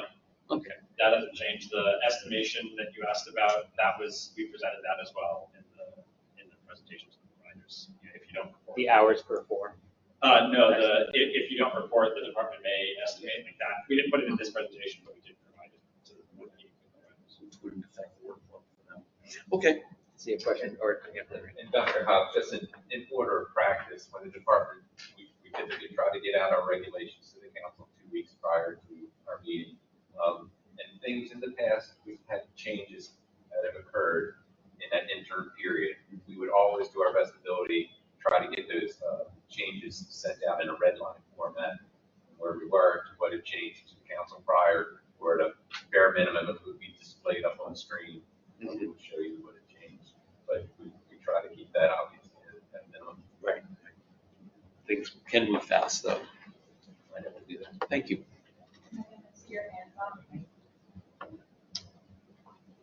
Hi, I'm not sure I understand how, if I love the idea of having county level data, because I think if counties are going to make a difference, which a lot of counties have greenhouse gas goals, I think this data can be crucial to them. So I'm confused. How could you figure out market share if you had aggregated county level data? You're not going to be identifying the companies. You're just going to be identifying the fuel, the county, and the amount, right? So my impression, maybe we'll check and see, whether I'm understanding it, and then maybe we'll have Megan, is that if you've got a county that is overall small enough and has a small enough number of providers, and you're one of the providers, and you now know the total amount, you could back into what the other, say, 2 providers within the county are doing. I'm getting nods that I am interpreting it correctly, that if you've got a county where you have dozens of providers and everybody has a little bit of a market share, you really wouldn't be able to back into all that much, though you'd now know the aggregate of the size of the market opportunity, but it wouldn't be particularly actionable or useful to anybody. It's more your smaller counties. And what some of the agencies do in that case is that they'll then combine some counties. Yeah, to smooth the data, sort of. Okay. Yeah. Have it 4 suppliers before you. Okay. Thank you. Protective measures that are taken. I don't know whether that's something that would be considered here, but it ought to be. Yeah, I think we can consider, and there's been a lot of talk of the Energy Information Administration, EIA, since the gas utilities already report that data. You often go into EIA data, and when you get really narrowed down, when you reach the point where they've determined that the sample size, wherever you've narrowed it down, is small enough to justify that, you'll find blanks in the data, that suppressed data there. So we can certainly consider a similar approach if we're proactively publishing this data. And I think that's what Garrett's hinting at from Montgomery County in the comments. So thank you for Garrett providing that. Other council questions or discussion or follow-up? Hi, I just have another quick question real quick. I do want to be cautious around some of the additional burdens that we are putting on the industry, particularly the smaller fuel providers. So I guess before we vote, are there any other requirements that the council should be aware of that MDE plans to propose as they prepare for the clean heat standard that we maybe should know about, or? So this reporting rule is the only action before us today, but ultimately if there's a standard, then there would be a standard to meet. We're in the process of developing that standard regulation, and we would be coming back to the council next year as we make progress on a draft. But that would then have sort of a standard to comply with. This is just the reporting piece. Okay, thank you. All right, anything else? Okay, I think we could. Hold on, Ross? Ross. Yeah, okay, thank you. I was trying to type this in, but easier for me to just say it rather than type it in. So I support the approach of having a minimum number of providers before data is publicly disclosed. However, that can get tricky in a hurry because we're also reporting by fuel type. So I certainly can think of certain counties where there could be a dozen providers, but only one or two of a specific fuel type. So, it would require some real thoughtfulness about data protection for, that concern. And then while I have the floor, just for clarification for the record, I have been following closely. I've heard that, everyone got it in PowerPoint form, but for the record, when was the actual regulation that we got? I have it dated 6/2/25. When exactly was this given to the industry representatives? So that was 2 weeks ago. That's when we distribute the package to AQCAC. Okay. Per standard practice. Yeah. Yep. At that Okay. point, Thanks. Go ahead. To be sure, it was not shared directly with the industry. We discovered it on our own by looking up, noting that AQCAC was meeting. We saw them, as we mentioned in our letter. There wasn't a notification. Pardon? There wasn't a notification. Correct. It would have been on the website, on our website. Is that right? Yeah. Yeah. So when we distribute the package for AQCAC, there's a AQCAC page on our website that has all of the meeting materials for every meeting coming up. Ross, did you hear that? I did, yes. And I'm just kind of musing in my mind. I think we're all probably musing, what's the downside of waiting to try to resolve this? But on the other hand, as Chris and others have said, well, we'll go for public discussion. So we're not finalizing it today. So if we do approve this, I really do encourage MDE to be very open-minded about the data protection aspect that our industry representatives have put forward. So, it can be amended during the public comment phase to handle that detail, correct? In theory, though, I'm going to channel Randy Mosier here. The department's regulations don't regulate the department. They regulate the pollution sources. So we wouldn't include that in the regulation, whatever the reporting protocols are at MDE. That wouldn't live in the regulation itself. The regulation would specify what the regulated entities need to do and need to provide to MDE. What MDE then does with it, that does not live in the regulation. So I guess that we definitely, share your encouragement that we are really mindful about what we disclose so that we aren't, impairing a competitive market, et cetera. But that wouldn't live in the reg itself.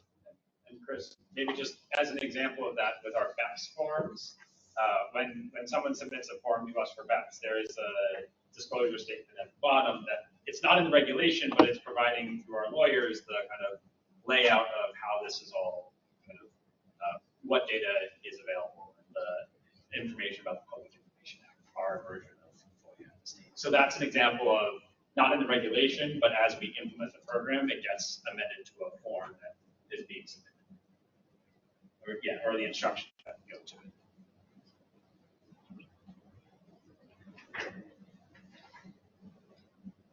Other discussion?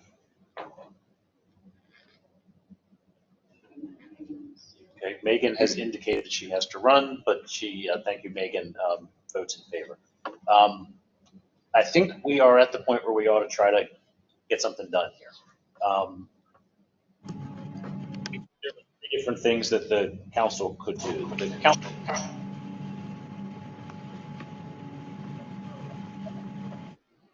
feedback or something. There we go. I don't think that anybody's going to move to not move forward.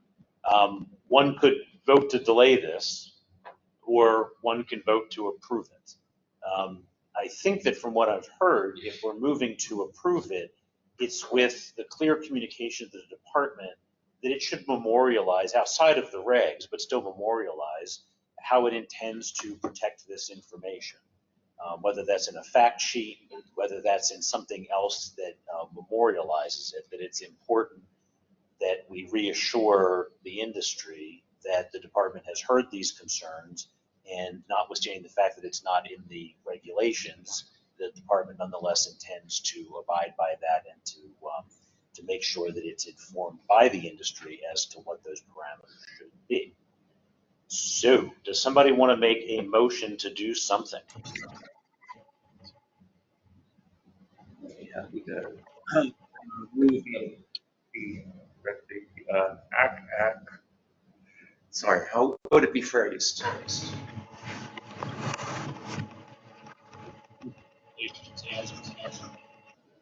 That was given about public information.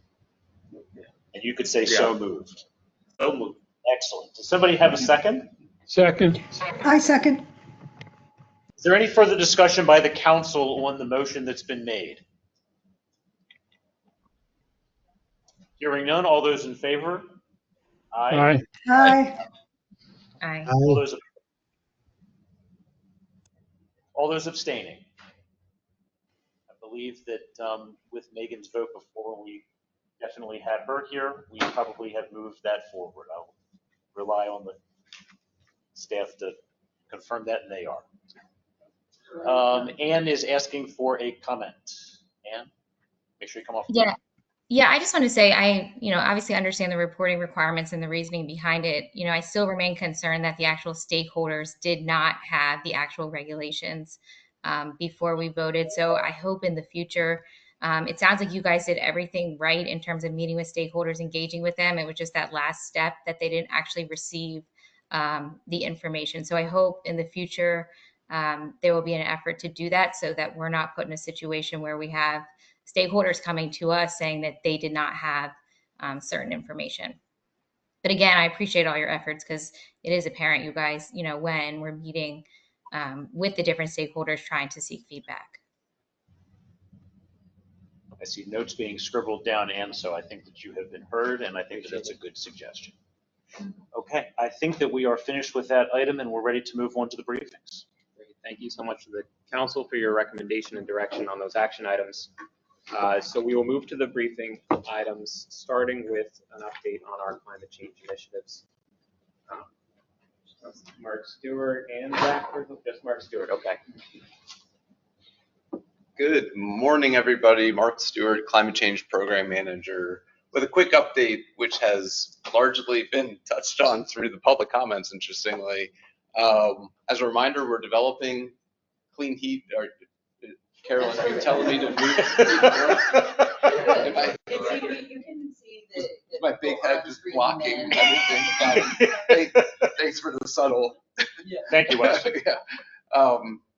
So we are developing the clean heat rules, which include the zero emission heating equipment standard and clean heat standard, as was mentioned several times this morning.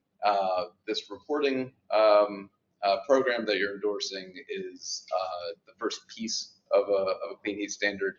We've been developing these regulations for the last couple of years with special emphasis on them in our program over the last one year and 1 week since the governor called on us through executive order to prioritize these and develop them. So we've done a lot of stakeholdering. Zach mentioned a number of the meetings that we've done since November to get more information from stakeholders on how these regulations should look. And the clean heat standard development is exactly on the timeline that we developed a while ago and have communicated to the council and stakeholders previously. It's also on our Clean Heat Rules website, but just so that you're aware, as we've shared before, this reporting program is step one. We hope sometime in the next year to bring a kind of the standard piece, as Chris pointed out, with credit requirements for heating fuel providers at that point. We've been getting a lot of input on that. We're continuing to develop the concepts around that program. On the zero emission heating equipment side, the original schedule had us actually presenting draft regulations for that program to you all this year. We're needing to take more time to digest all of the input that we've been getting from stakeholders. So we're likely not on track to bring you draft regulations this year on that program, but instead next year. Meanwhile, we are working toward implementing the building energy performance standards. That's also a major focus for our program. This is the first year of reporting requirements for covered buildings. We've extended the deadline for this year to give building owners more time to learn how to benchmark and to provide their energy use data to the department. They have until September 1st of this year, which is an extension of the deadlines that were in the regulations. So anyhow, that is a quick rundown on kind of where we are on the development of new GHG-focused programs. Sure. Okay. Questions from the council? Hearing none, thank you very much. Okay, next we have a update and presentation of the 2025 Clean Air Progress Report from the team here. Justin Smith and Catherine Seaman joining us up front. We're just happy to introduce two of our newest members to the Air Quality Planning Program Regulation Development Division. Not that I move. Then they can see but we're just happy to have them presenting this information to the council. And they'll be bringing forward regulations in the near future as well. Great. Well, thank you, Randy, for the introduction. As you said, I'm Justin Smith. And I'm Catherine Seaman. And we're going over the Clean Air Progress Report and some of the air quality progress that we've seen in the year 2024. Slide. Yeah. So the Clean Air Progress Report is an annual report that MDE releases every year just to provide a summary of our criteria pollutant levels for the year and the history of our air quality regulations. It highlights some of our departmental actions and priorities from the year and the years ahead. It also makes air quality information more accessible to the public by providing some of the background and information on criteria pollutants and air quality in general. And it also encourages action to contribute to cleaner air. So as you can kind of see on this chart here, Maryland has seen declining levels of our criteria air pollutants over the years. And in 2022, for the first time in the state's history, we were meeting all 6 of the criteria air pollutant national ambient air quality standards. In 2023, we were on track to meet the standards again, but due to wildfire smoke that blew into the state in the spring and summer, the ozone and particulate matter levels did increase and caused some exceedances throughout the summer. And in 2024, we met 5 of the 6 national ambient air quality standards, and we continue to move closer to meeting that ozone standard with fewer days of impact every year. So elaborating on our ozone exceedance days, despite the record-breaking heat of 2024, we only had 13 ozone exceedance days, which is the 4th lowest number on record for Maryland. In general, these more recent events have been less intense than historical ozone exceedance events. So historical ozone exceedance events would be multiple monitors measuring 10 parts per billion or more over the standard, while more recent events are typically 1 monitor, just a few parts per billion over the standard. And this just aligns with the general decreasing trend, which you can see on the graph there for our ozone exceedance days. So 2024 was Earth's hottest year on record since 1880, with global temperatures more than 1.5 degrees Celsius above the baseline set by the Paris Climate Agreement. Policies to reduce climate change have corresponding reductions called co-benefits of air pollutants that contribute to poor air quality, which means addressing climate change and greenhouse gases also improves public health and air quality for the air that we're breathing. Regulations for building energy performance standards went into effect at the end of 2024. BEPS aims to reduce greenhouse gas emissions from large buildings. These buildings will be required to have net zero direct emissions of greenhouse gases by 2040, which will significantly aid in our statewide goal of net zero greenhouse gas emissions by 2035. As I mentioned earlier, one of the other goals of the Clean Air Progress Report is to empower individual action in reducing criteria air pollutants.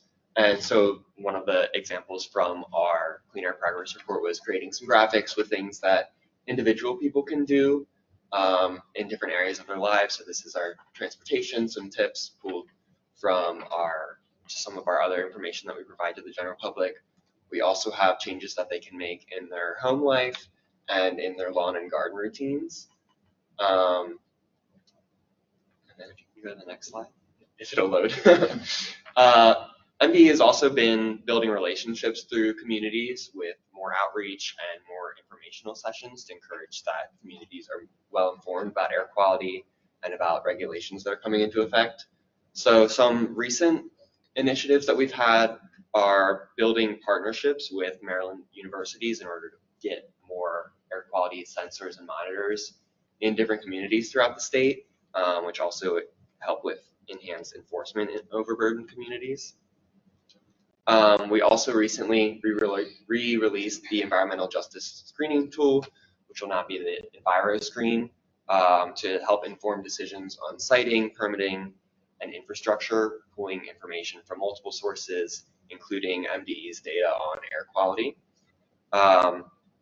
As Zach had mentioned earlier, some of our recent climate initiatives have really involved a lot of stakeholder forums and information sessions to gather feedback and also help make sure that everyone has the information needed to make these decisions. Another initiative that Catherine will talk about next is the 5 Million Trees Initiative. So to elaborate on the 5 Million Trees Initiative, it began with legislation passed in 2021 by the Maryland General Assembly and solidified into a final plan to grow 5 million native trees in Maryland by 2031. This is a multi-agency effort that builds upon the state's existing investments in climate action, ecosystem restoration, and forest management. If you're wondering what trees have to do with the Clean Air Progress Report, they are essentially nature's air filter. They filter out air pollutants such as particulate matter, directly pull carbon dioxide out of the air, decrease air temperature, and reduce energy consumption in buildings. In 2024, Maryland reached a major milestone by planting its 1 millionth tree, ramping up the planting rate and getting us on track to meet the goal of 5 million trees. This initiative also puts an emphasis on equity, with a commitment to grow 500,000 or 10% of these trees in urban underserved areas of the state. Those of us in the Regulations Division had our own opportunity to contribute to the initiative, thanks to Kelsey spearheading a partnership with Baltimore Tree Trust to plant over 40 trees in the Curtis Bay community. Anyone who plants trees can register them on the 5 Million Trees Initiative website. This helps us keep track and know where we are towards our goal. Next slide. So in conclusion, the 2025 Clean Air Progress Report reflects the hard work and collaboration of all the air programs here at MDE. As air quality in Maryland continues to improve, MDE remains committed to cleaning the air, protecting public health, combating climate change, and ensuring that residents in Maryland are well informed. And we're happy to take any questions, and also we encourage you to look at the full report online. This was just a summary, so there's plenty more in there that you could read. Thanks, Ms. Thank you both very much. Great, appreciate that. Do any of the council members have questions? I was wondering, for the 5 million tree initiative, is there a maintenance aspect to that too? Because I know young trees require a lot of watering and care. So there's a lot of different plantings that are going on, and whoever has initiated the planting, they usually have their own program where they will go back, check on the trees, water them, make sure that they're doing well, and if they need to, replace them. So it just depends on who initiated the planting. Anybody else?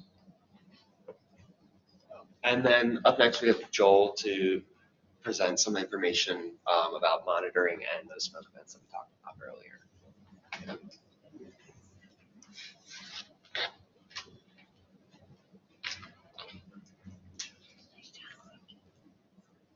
So, Randy, I don't know if you can pull the little, the double line feature to make that screen bigger for the folks. Yeah, can you make the screen bigger for the people here? So I guess that was a great information, great presentation by Catherine and Justin. I guess I'm here to tell the bad news. So as much progress as we make as a state, there are a lot of factors that are mitigating some of that progress. And I spoke to the same group, I think, in 2023. And now here I am in 2025 and some of the same circumstances. So go ahead and go to the next slide. I'm going to just try to summarize this for you, and then I can address questions. The 2025 wildfire year in Canada has not started off well. In fact, we were approaching 2023 for the to-date burned area a few weeks ago. Thankfully, that has plateaued, but for a perspective, between May 25th and June 11th, basically Vermont burned across Canada. And that actually did not exceed what happened in 2023, but it got awfully close. The black line here is the 2025 year, and you can see how we're actually starting to pull away from 2023, which is a good sign. The unfortunate thing is there are fires that continue to burn. So I don't anticipate a quick return to some sort of normalcy. It does look like it's going to be an active year. Hopefully I am proven wrong. But go ahead and go to the next slide. This is a great site. If you've never seen this site before, this is called the NASA Firm site. They make this very, very user-friendly. You can grab a screenshot. You can go examine for yourself what satellites are picking up for hotspots. So these are hotspots. Not every single dot on here is a fire. This might be a smokestack that just is really hot. This might be a oil drill, etc. But what I want to highlight here are the huge red areas across central Canada, Saskatchewan, and Manitoba, even into far western Ontario. There are, these were the fires that were burning for that week of, or a few weeks of May 25th through June 11th. So that was basically Vermont burning. And that smoke was sent on toward our area, gave us a couple of ozone exceedances. And the fires to the east here, the one near Winnipeg continues to burn a little bit. It looks like it's still a hotspot. The one in far western Ontario is continuing to burn. The ones over central Manitoba and, western Manitoba and central Saskatchewan have gotten rain. And so they look like they've mostly been put out. The unfortunate thing is they've been covered by clouds for about the past 5 days. So it's also very difficult to get a full assessment of what's going on there. Go ahead and go to the next page. Next slide. And just to show, I feel like most people have probably seen something like this on the news anyway, but the weather pattern that is supporting those fires is also supporting the transport of smoke over the eastern United States. That just goes hand in hand. The dry ridges that they get over central Canada also support northwesterly flow over the eastern United States, and so that's when it opens the door to the smoke over from Canada over the eastern U.S. So just a nice picture. Thankfully, I was on vacation for this particular day, so I didn't have to worry about it. But yeah, the door is still open for potential more events this year. Now that's a great segue because more events don't necessarily mean Canada. So let's come back to that in just a second. Go to the next slide. So getting ahead of myself, Canada is still dry. They've got huge precipitation deficits, so unfortunately the year does not look great. And that's, we can't guarantee when and where lightning might strike to start a fire, but until those precipitation deficits are gone, the likelihood is that we're going to get more fires to continue. Go ahead, keep going. You just see a lot of the brown in that area, and that's the main point of that slide. They are causing ozone exceedances. It's very interesting. We've had smoke for several days, the past few weeks.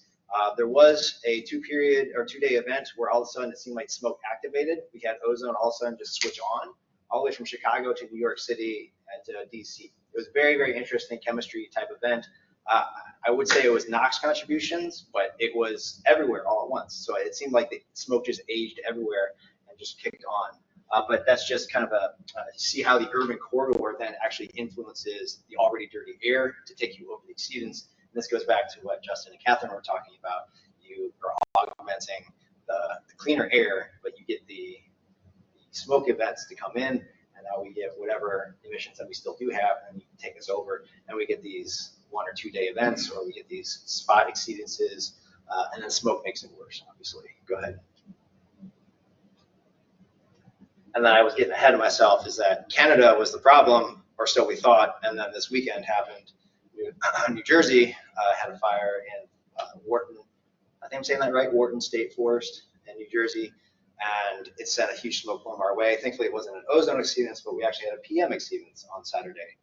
We had concentrations we haven't seen since 2023, but they were actually from just New Jersey. So homegrown, not quite homegrown event, but we're not sure what caused the fire, but it certainly was blazing. It burned about the state, about the size of a third of Manhattan, trying to give you guys a relative value of the area that was burned. So go ahead, next slide. That's basically what I have. Yeah, okay. Thank you, Joel. I have to take questions, otherwise that's the bad news. Question is right back. Yeah.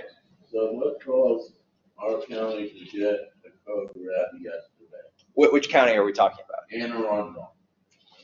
Okay, so this is where we get into communication differences. Anne Arundel County never got a code red, but the EPA nowcast was probably communicating a code red. And I don't think we have time to fully digest what that conversation is, but It was issued yesterday about the National Weather Service. for Anne Arundel, Yes. it should have been USG. But if it was if code red came across, it was probably because the current conditions were showing red, which is an issue of the 24-hour average trying to be interpreted into a 1-hour communication method. It was just portions of Anne Arundel County. Okay, yeah, I was actually talking to someone about that, and Annapolis was under the gun, I think, for a good portion of Saturday afternoon. And there was an intersection of a stationary front and smoke coming down from the Wharton fire. And it collected all along the front. So there were heightened concentrations. We don't have an FEM monitor that regards down that area, but some of the sensors in that location were popping quite a bit. The other thing to keep in mind is that those sensors are not calibrated to smoke. So they jump 40% or so higher in white smoke. And then if they're not corrected for relative humidity, they can be higher, incorrect also. But needless to say, it was smoky, no doubt. And the instantaneous values were probably reflecting really high concentrations, but over a longer period average, we did not get into the red. Probably didn't even get to USG, although we can't confirm that. USG is orange. Yeah, so I'm sorry, yes, USG is orange. I gotta remember my crowd here, thank you. That's a good question though, and this is an ongoing communication issue within the air quality community at large. Other questions? If not, thank you very much for the presentation. Thanks. Thanks, Joel. Mr. Director, I think we've reached the end of our agenda, yeah? That does take us through the agenda. Thanks so much to the council. Okay, thanks to everybody who participated today, and have a great rest of your day. The meeting is adjourned. Thank you. Bye, everybody. See ya.